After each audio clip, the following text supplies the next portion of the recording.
Philippines is known to be an agricultural country because of its land that is rich of fertile soil and where it is situated on a tropical climate where agricultural crops grow and develop. This video talks about the agrarian reform in the Philippines.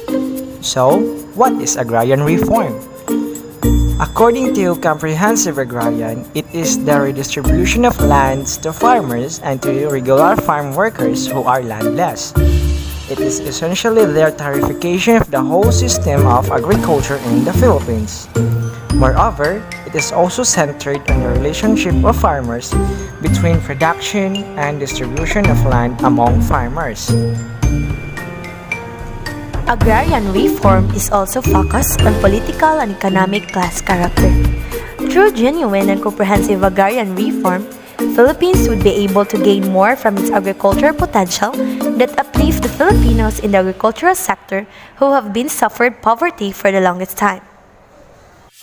The Agricultural Land Reform Code RA 3844 was a major Philippine land reform law enacted in 1963 under President Diosdado Macapagal to make the small farmers more independent, self-reliant, and responsible citizens, and a source of a genuine strength in our democratic society. During pre-Spanish period, it is quoted that the land is ours because God gave this land to us. Before the Spaniards came to the Philippines, Filipinos lived in villages or barangays ruled by chiefs or datos. The datos comprised the nobility.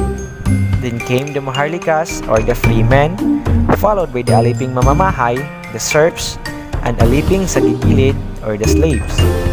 However, despite the existence of different classes in the social structure, practically, everyone had access to the fruits of the soil. Money was unknown, and rice served as the medium of exchange. When the Spaniards came to the Philippines, the concept of encomienda or the royal land grants was introduced.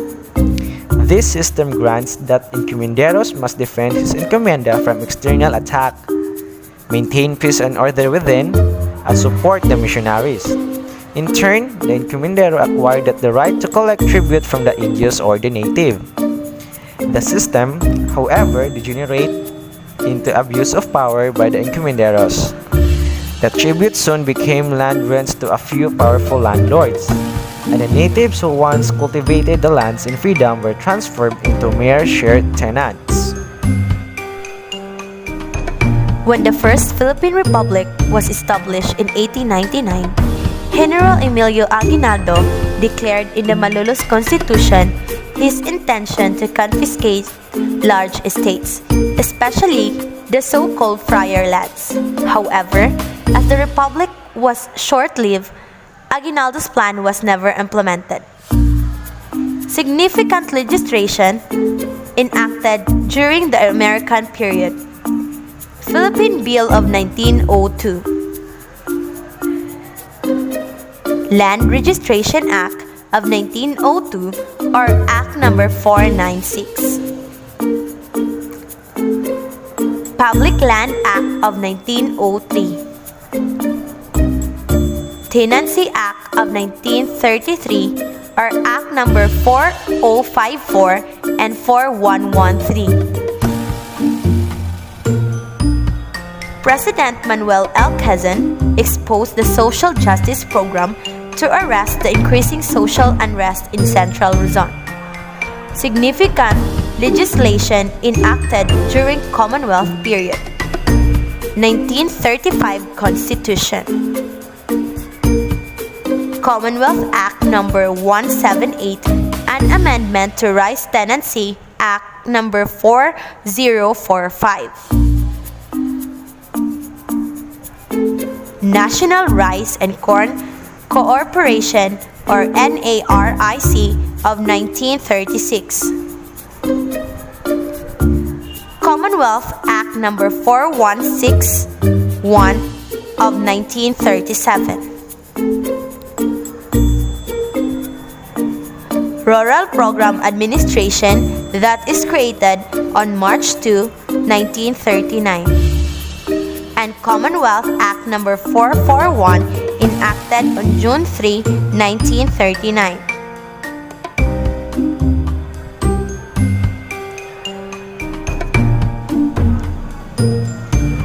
Japanese occupation, Hug Balahap controlled whole areas of central Luzon.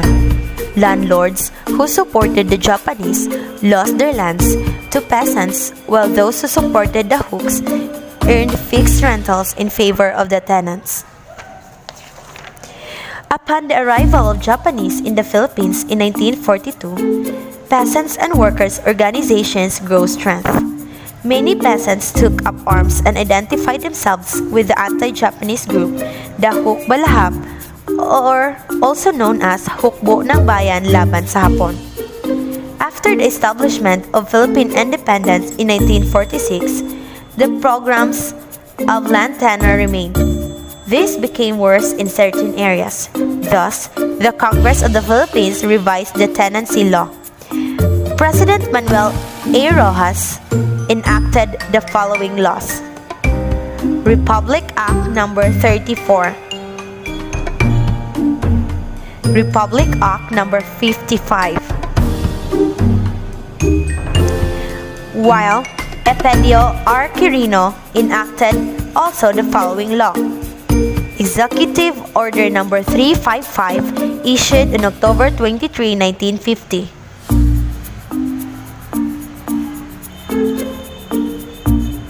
Moreover, Ramon Magsaysay also enacted his following laws. Republic Act No. 1160 or 1954. Republic Act No. 1199 or the Agricultural Tenancy Act of 1954. Republic Act No. 1400 or Land Reform Act of 1955. Republic Act No. 821 or the creation of Agriculture Credit Cooperative Financing Administration. President Diosdado P. Macapagal also enacted the following law. Republic Act No. 3844 of August 8, 1963, or also known as Agricultural Land Reform Code. President Ferdinand E. Marcos proclaimed the number 1081 on September 21, 1972, which it is ushered the period of the new society. He also enacted the Republic Act No. 6389 or the Code of Agrarian Reform and RA No. 6390 of 1971. Presidential Decree No. 2 on September 26, 1972. Presidential Decree No. 27, October 21, 1972.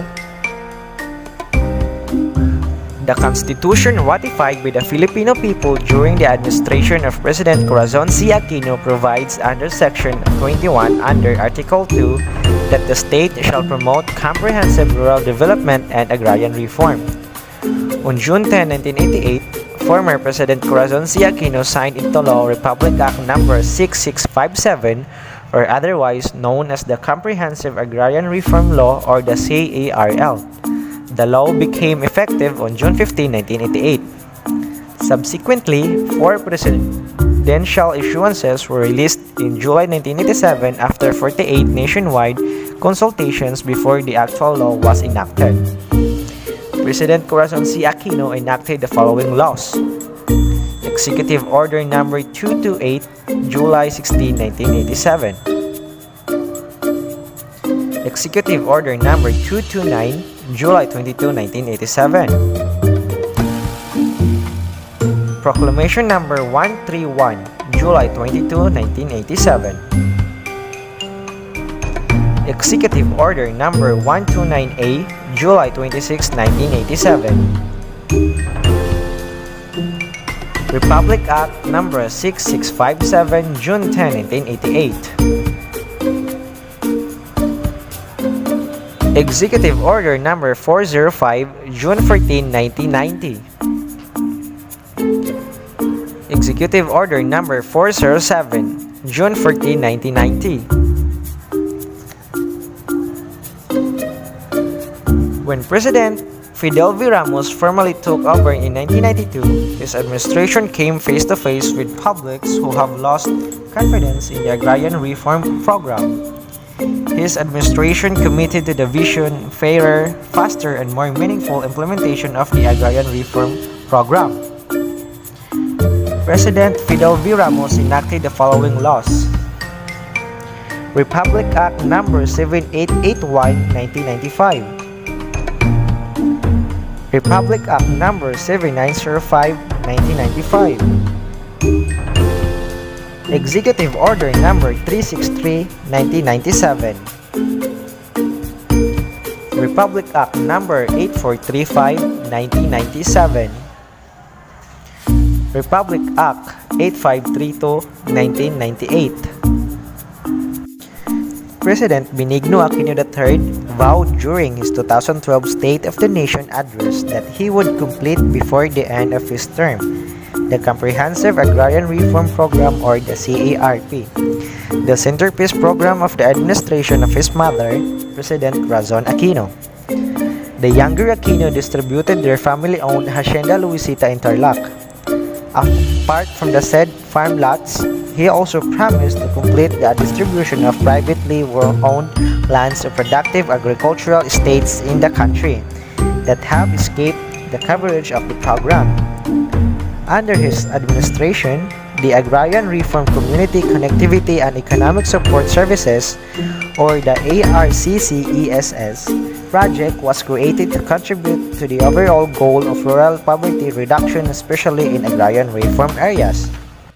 Agrarian Production Credit Program or the APCP provided credit support for crop production to newly organized and existing agrarian reform beneficiaries organizations or the ERBOs. The farmers' organizations not qualified to avail themselves of loans under the regular credit windows of banks. The Legal Case Monitoring System or the LCMS, a web-based legal system for recording and monitoring various kinds of agrarian cases as the provincial, regional, and central offices of the DAR to ensure faster resolution and close monitoring of agrarian-related cases, was also launched. Aside from these initiatives, Aquino also enacted Executive Order No. 26, Series of 2011, to mandate the Department of Agriculture, Department of Environment, and Natural Resources Department of Agrarian Reform Convergence Initiative to develop a national greening program in cooperation with other government agencies. Under his leadership, the President wants to pursue an aggressive land reform program that would help alleviate the life of poor Filipino farmers by prioritizing the provision of support services alongside land distribution. The President directed the DAR to launch the second phase of agrarian reform, where landless farmers will be awarded with undistributed lands under the Comprehensive Agrarian Reform Program or the CARP. Duterte plans to place almost all public lands, including military reserves, under agrarian reform. The President also placed 400 hectares of agricultural lands in Boracay under CARP. Under his administration, the DER created an anti-corruption task force to investigate and handle reports on alleged anomalous activities by officials and employees of the department. The department also pursues an Upland Zero backlog in the resolution of cases in relation to agrarian justice delivery of the Agrarian Reform Program to fast-track the implementation of CARP.